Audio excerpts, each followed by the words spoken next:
Alright, twongeye kubashimira mwebwe mudahwema kudukurikira gatanu kandi mwebwe mwahisemo kudukurikira kuri uyu muyoboro wacu, aho tubagezaho amakuru agiye atandukanye, amakuru aba agisohokaho, amakuru aba agezweho haba mu Rwanda ndetse no hanze yarwo, amakuru aba yizewe gatanu kandi. Niyo mpamvu rero tubashimira mwebwe mwakanze subscribe, muri abantu b'ingenzi cyane, ndetse nawe uri musha kuri uyu muyoboro wacu turagusaba gukanda subscribe kugira ngo utajya ucikwa n'amakuru aba agezweho, amakuru tubagezaho umunsi ku wundi.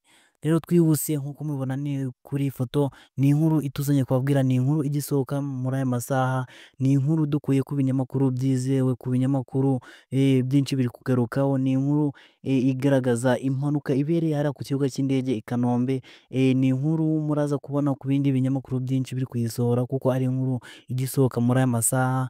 Iyi nkuru tubasha kuyibona ku kinyamakuru cyizewe, ikinyamakuru cy'Igihe ndetse n'ibindi binyamakuru byinshi, Kigali Today. Ni inkuru bari kugenda bagarukaho, ndetse nk'uko mubibona ku ifoto hari n'abanyamakuru benshi babashe kugerayo kugira ngo babashe kumenya byinshi ku nkuru iri kuvuga cyangwa se kuri iyi nkuru ibabaje, sinzi uko nabivuga. Ni inkuru igezweho muri aya masaha. Nk'uko mubibona ku ifoto, umunyamakuru Mutesi Kovia ni ahantu abashe kuba yagera kugira ngo nawe abashe kwanariza cyangwa se nawe abashe gutahura amakuru menshi kugira ngo tubone ibyo tuza kubabwira nk'abanyamakuru.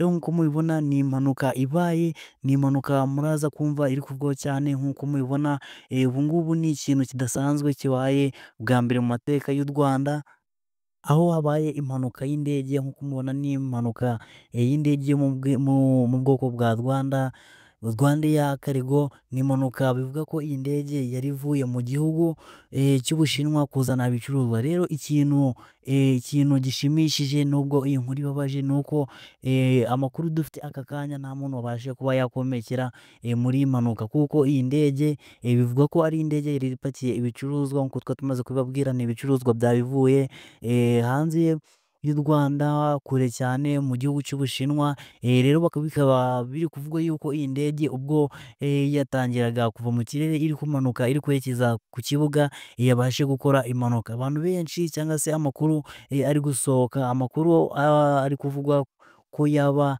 yateye ku cyaba cyateje iyi mpanuka, bavuga ko iyi ndege mu bwo igihe yari iri kumanuka yabuze control cyangwa se yabuze direction, bigatuma iza kumanuka nabi bigatera impanuka. Nk'uko rero amakuru twabashe kubona, turaza kugenda tubereka aho ibintu bigeze. Amakuru ngubu tumaze kubona, turashaka uburyo twakora indi video yerekana uburyo umwuka uhari, ukuntu biba bimeze kuri iki kibuga cy'indege. Ubu ngubu amakuru turi kubona ni uko abapolisi bamaze kuhagera cyane, bahamagaje n'izindi ndege kugira ngo zibashe kuzimya cyangwa se zibashe gutabara, ndetse n'abantu baba batwaye iyo ndege cyangwa se baba bari muri iyo ndege babashe kuba bakomerekeramo. Bivugwa ko ari abantu batari benshi, abantu bagera muri 16.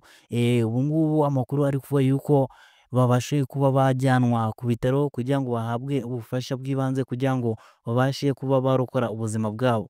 Iyi ni indege nk'uko twabwiye yari ivuye mu gihugu cy'Ubushinwa, yari ipakiye ibicuruzwa, ariko nyine ntabwo bikunze kuba byagera aho byakagombye kugera neza, kuko iyi ndege ibashe kuba yakora impanuka ikigera aho yari igiye.